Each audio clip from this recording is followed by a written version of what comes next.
सांस आपको चढ़ना रुक जाएगा, आपके फेफड़े सही नहीं काम कर रहे, मतलब कि उनमें बलगम जम गई है या वो हार्ड हो गए हैं, तब भी आपको सांस चढ़ेगा। सिगरेट नोशी करने वाला जो बंदा होगा उसको सांस चढ़ेगा, दिल का मरीज होगा उसको सांस चढ़ेगा, कोलेस्ट्रॉल का मरीज है उसको सांस चढ़ेगा, मोटापे का मरीज है उसको सांस चढ़ेगा, जो चोरी करके भागा हो उसे भी सांस उसको तो चढ़ना ही चढ़ना है। 50 ग्राम मगज खरबूजा ले लें, 50 ग्राम खुश्क अदरक ले लें और 50 ग्राम ही आपके फिलफिल दराज ले लें। इनका कर लें पाउडर, सफूफ बना लें। 1 ग्राम वाला कैप्सूल सुबह, 1 शाम, ताज़ा पानी के साथ इस्तेमाल करें। हकीम साहब, बहुत सारे लोग हैं उनको सांस फूलता है, यानी कि चंद स्टेप सीढ़ियों के चढ़े, खासतौर पे पेरेंट्स की बात कर रहा हूँ, बूढ़े लोग, तो अक्सर नौजवानों को भी ये हो रहा है या जिनको थोड़ा फैट ज्यादा होता है, ये सांस इतना क्यों फूलता है? या अगर वो हम पहाड़ियों पे भी जाएं तो वहां पे भी ये सीन होता है, वो क्यों होता है?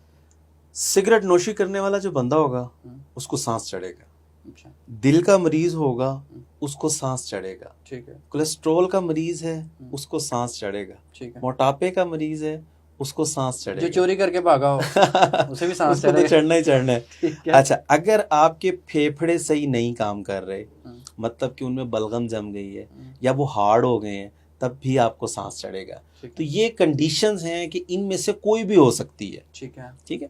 तो सबसे पहले तो आपने जब भी किसी मर्ज के बारे में देखना ना, तो आपको उसकी मेन रीजन पता होना चाहिए, कैसे कि हो क्यों रहा है।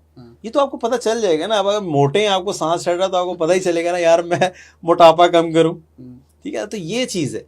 तो आप ये चीज देख के इसको फोकस कर लें। और नुस्खा एक आपको मैं शेयर कर देता हूँ, जिन लोगों को सांस चढ़ता है ना, बहुत बेहतरीन है और अल्हम्दुलिल्लाह मैंने इसको बहुत लोगों को इस्तेमाल करवाया। ठीक है, किसी को फर्क पड़ा?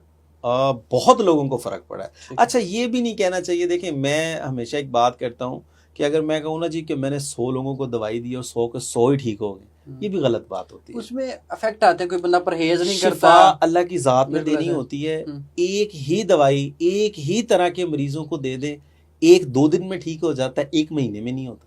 तो ये अल्लाह की तरफ से होती है। बाकी जो दवा है वो बेहतरीन होनी चाहिए। अब आपने क्या इस्तेमाल करना है? अच्छा जी, ये है फिलफिल दराज, लंबी। अच्छा, जैसे फिलफिल कहते हैं मिर्च को, जैसे अब ये काली मिर्च है ना, इसको कहते हैं फिलफिल स्याह।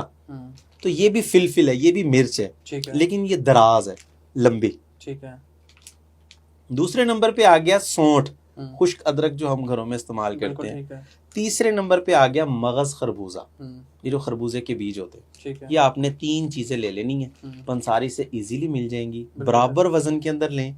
50 ग्राम मगज खरबूजा ले लें, 50 ग्राम खुश्क अदरक ले लें और 50 ग्राम ही आपके फिलफिल दराज ले लें। इनका कर लें पाउडर, सफूफ बना लें। 1 ग्राम वाला कैप्सूल सुबह, 1 शाम, ताज़ा पानी के साथ इस्तेमाल करें। अच्छा, सांस आपको चढ़ना रुक जाएगा, बेहतरी की तरफ चले जाएंगे। हफ्ते के अंदर अंदर कह सकता हूँ इंशाल्लाह। बाकी जो मैंने बताया कि जो मेन रीजन है ना, हमने उसको भी खत्म करना है। क्या रीजन? अब जैसे मोटापा है तो हम मोटापे को कम करेंगे, और अगर कोलेस्ट्रॉल का मसला आ रहा है, आप चिकनाई का ज्यादा इस्तेमाल कर रहे हैं, तो हम उसको बेहतर करेंगे। तो देखिए, कुछ बीमारियां ऐसी होती हैं जिनकी वजूहात होती हैं। सर में दर्द कोई बीमारी नहीं है। अब सर में दर्द होता किस वजह से, ये मुख्तलिफ अमराज है। वो जो कुछ सर खाए तो फिर ही होता है।